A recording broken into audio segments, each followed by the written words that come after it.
কোনে কৈছে গছতলৰ বিহু বিলুপ্ত হল বুলি আমি কিছুমান কিতাপত দেখা পাইছো যে গছতলৰ বিহু অসমৰ পৰা বিলুপ্ত হৈ গল বুলি আৰু আজি মই আপোনালোকক প্ৰমাণ সহকাৰে দেখুৱাব বিচাৰিছো যে এতিয়াও গছতলৰ বিহু জীয়াই আছে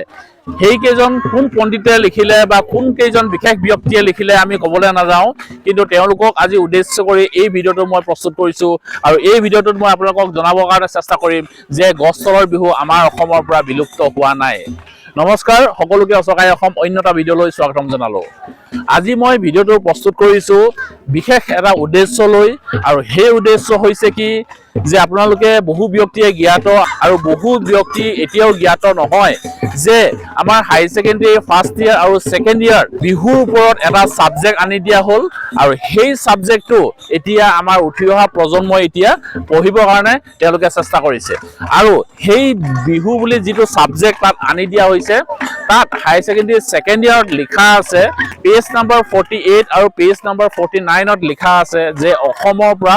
গছতলৰ বিহু বিলুপ্ত হল বুলি যি কেইজন ব্যক্তিয়ে সেই কিতাপখন লিখিছিল তেওঁলোকে সাকে আমাৰ তিনিচুকীয়া জিলা আৰু ডিব্ৰুগড় জিলালৈ সাকে তেওঁলোকে ভ্ৰমণ কৰা নাই বা আমাৰ তিনিচুকীয়া জিলা বা ডিব্ৰুগড় জিলাত যিবিলাক গাঁও আছে তেওঁলোকে সেই বিহু তেওঁলোকে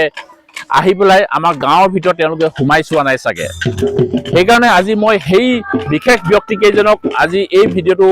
উদ্দেশ্য কৰি পেলাই মই ভিডিঅটো প্ৰস্তুত কৰিছো যে আমাৰ তিনিচুকীয়া জিলা আৰু ডিব্ৰুগড় জিলাত এতিয়াও আমাৰ গছতলৰ বিহু জীয়াই আছে যি প্ৰমাণ সহকাৰে মই আপোনালোকক এই পিছফালে দেখুৱাব কাৰণে আজি মই সক্ষম হৈছো আমাৰ তিনিচুকীয়া জিলা আৰু ডিব্ৰুগড় জিলাত এই ধৰণে গাঁৱত এতিয়াও সেই তাহানি যুগৰ পৰম্পৰা যি নীতি নিয়ম আমাক পূৰ্বপুৰুষসকলে দেখুৱাই আহিছে সেই তেতিয়াৰ পৰা আজিলৈকে আমাৰ গছতলৰ বিহু এতিয়াও জীয়াই আছে আৰু অকল এখন গাঁৱত বুলি নহয় তিনিচুকীয়া আৰু ডিব্ৰুগড় জিলাৰ যিমানবিলাক আমাৰ মৰাণ আৰু মটক ব্যক্তিসকল আছে আমি নিমন্ত্ৰণ জনাইছো আহক তেওঁলোকে তিনিচুকীয়া জিলা আৰু ডিব্ৰুগড় জিলাৰ এই গাঁৱৰ ভিতৰবিলাকত তেওঁলোকে সোমাই চাওক য'ত নেকি আমাৰ মৰাণ আৰু মটক জনগোষ্ঠীৰ মাজত এতিয়াও গছতলৰ বিহু জীয়াই আছে আৰু এটা কথা মই আপোনালোকক উল্লেখ কৰিব লাগিব যে আমাৰ ইয়াত যি গছতলৰ বিহু যে মৰা হয় বা ছোৱালীসকলে বা গাভৰু ছোৱালীসকলে যি গছতলৰ বিহু তেওঁলোকে মাৰে তাৰ লগতে আপোনালোকে এটা কথা মন কৰিব আমাৰ গাঁৱৰ সমাজত এই ধৰণে এটা বিহু ঘৰ থাকে হয় বিহু ঘৰ আৰু একদম বিহু খোলাখন মানে অৰ্থাৎ য'ত বিহু গছ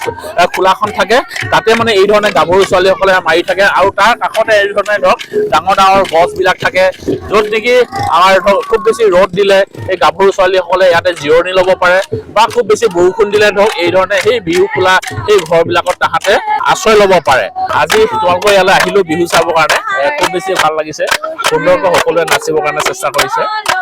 মোৰ আজি এটা মই ভিডিঅ' প্ৰস্তুত কৰিছো আৰু ভিডিঅ' প্ৰস্তুত কৰাৰ মোৰ এটা উদ্দেশ্য আছে যে আমাৰ অসমত বোলে গছতলৰ বিহু বিলুপ্ত হল বুলি কোৱাৰ মানে এখন কিতাপ ওলাইছে য'ত নেকি আমাৰ উঠি অহা প্ৰজন্মই এতিয়া পঢ়িবৰ কাৰণে পাইছে আৰু সেয়া হৈ গ'ল হাই সেকেন্ডাৰী ফাৰ্ষ্ট ইয়াৰ আৰু সেকেন্ড ইয়াৰ হাই সেকেন্ডাৰী ফাৰ্ষ্ট ইয়াৰ সেকেন্ড ইয়াৰ মানে এতিয়া বিহু বুলি এটা সাবজেক্ট দিছে আৰু তাত লিখা আছে হাই সেকেন্ডাৰী সেকেন্ড ইয়াৰ যে বিহু অসমৰ পৰা বিলুপ্ত হৈ গ'ল বুলি কি ক'বা তোমালোকে আমি জানাতো এতিয়ালৈকে আমাৰ ইয়াতো বিলুপ্ত হোৱা নাই কাৰণ কেলে আমি যেতিয়াৰ পৰা দেখি আছো আমাৰ পেহীহঁতে যেতিয়াৰ পৰা বিহু গায় আমি একেবাৰে সৰু থকাৰ পৰা যেতিয়াৰ পৰা দেখি আছো তেতিয়াৰ পৰা গছতলৰ বিহু হৈ আছে আৰু এতিয়া এই বিগত যি বৰ্ষত আমি গাবলৈ লৈছো আমি গাভৰু হৈছো এই বৰ্ষসমূহত আমি চলাই নিছো লাগিলে যিয়ে নহওক কিন্তু আমাৰ গছতলৰ বিহু হয় মানে অতীতৰ যিটো পৰম্পৰা সেই পৰম্পৰা অনুসৰি আমাৰ ইয়াত গছতলৰ বিহু প্ৰতি বছৰে পালন কৰা হয় হয় হয় খুব বেছি ধন্যবাদ তোমাৰ নামটো মোৰ নাম ডিম্পী মৰাণ হয় খুব বেছি ধন্যবাদ থাকিল তোমালোকে লাগি থকা দে সকলোকে শুভেচ্ছা জনালো সকলো লাগি থকা আৰু তেওঁলোকে যিহেতু কৈছে যে তেওঁলোকৰ মাহঁতে বা তেওঁলোকৰ পেহীহেঁতে বা তেওঁলোকৰ বাইদেউহেঁতে যিহেতু এই ধৰণে আগৰ পৰা যি পৰম্পৰা নীতি নিয়মত গছতলৰ বিহু আগৰ পৰা যিহেতু হৈ আছে সেই ধৰণে আজিও হৈ আছে আৰু তেওঁলোকে এতিয়া ধৰক গাভৰু হৈও তেওঁলোকে এতিয়া গাবৰ কাৰণে বা নাচিবৰ কাৰণে তেওঁলোকে চেষ্টা কৰিছে আৰু অকল আজি মই এইখন গাঁৱতে আছো বুলি অকল এইখন গাঁৱতে যে বিহু মাৰিছে বুলি নহয় এনেকুৱা আমাৰ তিনিচুকীয়া আৰু ডিব্ৰুগড় জিলাত যিমানবিলাক গাঁও আছে মৰাণ আৰু মটকৰ যিমানবিলাক গাঁও আছে সকলোৱে এই ধৰণৰ গছতলৰ বিহুটো এতিয়াও জীৱিত হৈ আছে আৰু আহক এতিয়া আমি আপোনালোকক অইন এখন গাঁৱলৈ লৈ যাওঁ য'ত নেকি গছতলৰ বিহু এতিয়া হৈ আছে এতিয়াও আপোনালোকে পিছফালে দেখা পাইছে বহু গাভৰু ছোৱালীয়ে নাচি আছে আৰু বহু গাঁৱৰ ডেকা বিভিন্ন ধৰণৰ গাঁৱৰ পৰা ডেকাসকলে আহি পেলাই এতিয়াও ইয়াত বিহু মাৰে আৰু এয়া একেবাৰে প্ৰকৃতিৰ যি নীতি নিয়ম প্ৰকৃতি যি একেবাৰে সত্য যি ডেকা ল'ৰা অন্তৰৰ পৰা তেওঁলোকে বিহু মাৰিবৰ কাৰণে তেওঁলোকে চেষ্টা কৰে আহক আমি অকণমান আগতে প্ৰথমতে উপভোগ কৰি লওঁ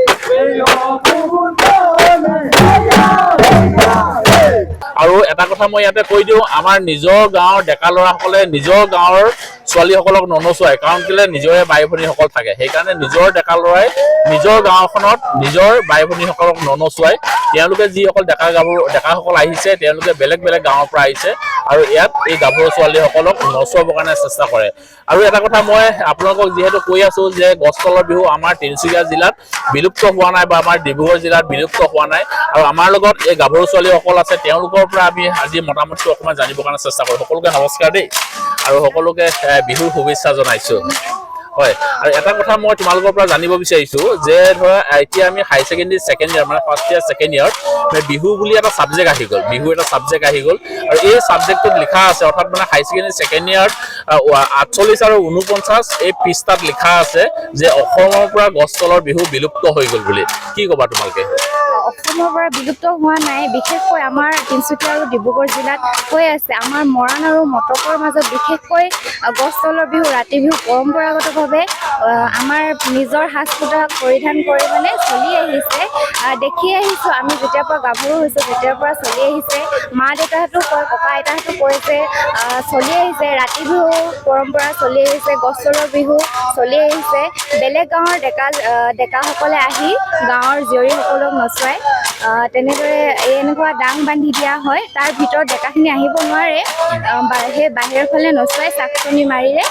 এই পৰম্পৰা চলি আছে আগলৈ চলি থাকিব আমি ভাবোঁ আমি এনেদৰে পৰম্পৰা ৰক্ষা কৰি যাম মৰাণ মটকসকলৰ যি পৰম্পৰা সেই পৰম্পৰা অতিবাহিত হৈ ৰাখিব খুব বেছি ধন্যবাদ তোমাৰ নামটো নমস্কাৰ মোৰ নাম শ্ৰীমতী ভৈৰৱী মৰাণ তুমি কি পঢ়ি আছা মই এবাৰ ডিগ্ৰী ফ'ৰ্থ চেম তুমি যেতিয়া হাই ছেকেণ্ডেৰী পঢ়িছিলা তেতিয়া তোমাৰ এই ছাবজেক্টটো নাছিলে নাই হয় সেইকাৰণে বহু আমাৰ ছাত্ৰ ছাত্ৰী বা আমাৰ বহু অভিভাৱকে জ্ঞাত নহয় যে হাই ছেকেণ্ডেৰী ছেকেণ্ড ইয়াৰত এতিয়া নতুনকৈ আজি 2 বছৰ হ'ল নতুনকৈ এই বিহু ছাবজেক্টটো আনি দিয়া হ'ল আৰু বহু ল'ৰা ছোৱালীয়ে যিহেতু এই বিহুৰ ওপৰত অধ্যয়ন নকৰে সেইকাৰণে তেওঁলোকে বা আপোনালোকেও চাগে এই কথাষাৰ গম পোৱা নাই যে হাই ছেকেণ্ডেৰী ছেকেণ্ড ইয়াৰত 48 আৰু 49 পৃষ্ঠাত লিখা আছে যে অসমত গছতলৰ বিহু বিলুপ্ত হ'ল বুলি সেইকাৰণে আমি সেই বিশেষ পণ্ডিতসকলক আমি নিমন্ত্ৰণ জনাইছোঁ তিনিচুকীয়া আৰু ডিব্ৰুগড় জিলালৈ ভিতৰুৱা গাঁওসকললৈ আৰু গাঁওবোৰলৈ আহক যেতিয়া নেকি আমাৰ বিহু চলি থাকে আৰু তেতিয়া তেওঁলোকে আহিলে এই ধৰণে গছতলৰ বিহু আমাৰ ডেকা গাভৰুসকলৰ মাজত এই যিহেতু অতীতৰ পৰা চলি আহিছিলে যে এতিয়াও চলি আহিছে তোমাৰ পৰা দুটামান কথা জানিবৰ কাৰণে চেষ্টা কৰিছোঁ কি ক'বা যিহেতু এতিয়া বিহু বিলুপ্ত হ'ল বুলি কোৱা হৈছে বিহু আমি বিলুপ্ত বুলি ক'লে আমি মানি ল'ব নোৱাৰিম মানে আমাৰ বিহু পৰম্পৰা ৰীতি নীতি আমাৰ এইটো চলি আহিছে আগৰ পৰা আমাৰ ককা আইতাও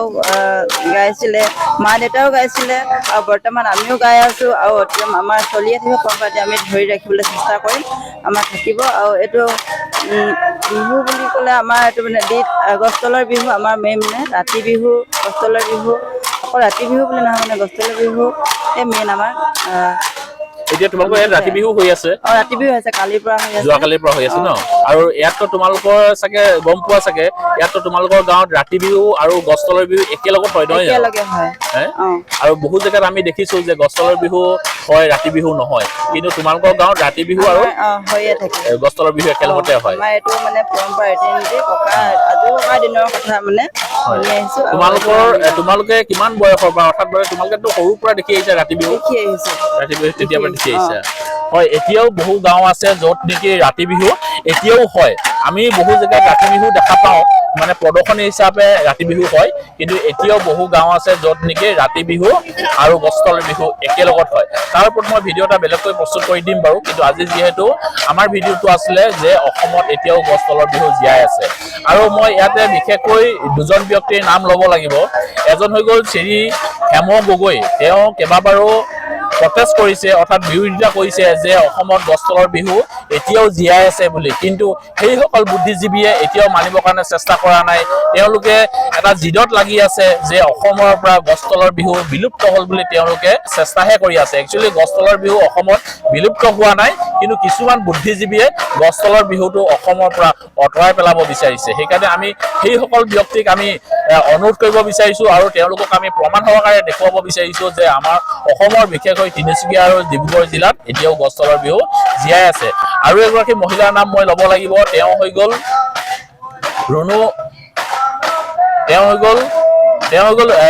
ৰুণু চাউৰক, আৰু তেওঁ হৈ গ'ল কলা সংস্কৃতি বিকাশ কেন্দ্ৰৰ এগৰাকী সদস্যা, আৰু তেওঁ প্ৰটেষ্ট কৰি আহিছে যে গছ তলৰ বিহু এতিয়াও আমাৰ তিনিচুকীয়া আৰু ডিব্ৰুগড় জিলাত জীয়াই আছে। কিন্তু সেইসকল ব্যক্তি এতিয়াও জিদত লাগি আছে, তেওঁলোকৰ মতে কিন্তু অসমত গছ তলৰ বিহু নাই। বাকী মতামত আপোনালোকে জনাব আৰু যিমান পাৰে ভিডিঅ'টো শ্বেয়াৰ কৰি দিব, যাতে এই ভিডিঅ'টো গৈ পেলাই সেইসকল বুদ্ধিজীৱীৰ ওচৰত পাইগৈ আৰু তেওঁলোকে কি ধৰণে বিবেচনা কৰে নাজানো, বা আপোনালোকে অভিভাৱক হিচাপে বা আপোনালোকে ছাত্ৰ ছাত্ৰী হিচাপে কি ধৰণে প্ৰটেষ্ট কৰে বা কি ধৰণে বিৰোধিতা কৰে, আমি সেইখিনি কথা আজি ৰাইজৰ আগত এৰি দিলোঁ। আৰু সকলোকে আজি এই ভিডিঅ'টোৰ শেষৰ ফালে বিহুৰ শুভেচ্ছা জনাইছোঁ দেৰিকৈ হ'লেও। আৰু আজি আমি আমাৰ তিনিচুকীয়া জিলাৰ একদম ভিতৰুৱা এখন গাঁৱৰ ভিতৰত সোমাই আছোঁ, আৰু এইবিলাক গাঁৱত আজি এই ধৰণে আজি বহু অতীতৰ পৰাই এই ধৰণে গছ তলৰ বিহুবিলাক চলি আহিছে। আৰু আজি আৰু বৰ বিশেষ কথা কৈ নাথাকোঁ, আজি আমি আপোনালোকক অকণমান গছ তলৰ বিহুৰ ওপৰত এই ভিডিঅ'টো প্ৰস্তুত কৰি দেখুৱাবৰ কাৰণে অকণমান চেষ্টা কৰিলোঁ। বাকীখিনি আপোনালোকৰ হাতত এৰি দিওঁ। এই ভিডিঅ'টো আৰু বৰ বেছি দীঘল কৰি নাথাকোঁ, আজি ভিডিঅ'টো ইয়াতে সামৰণি মাৰিছোঁ। অন্য এটা ভিডিঅ'ত অতি সোনকালে লগ পোৱাৰ প্ৰতিশ্ৰুতি আজি এই ভিডিঅ'টোৰ পৰা বিদায় ল'লোঁ। ধন্যবাদ থাকিল। জয় আই অসম।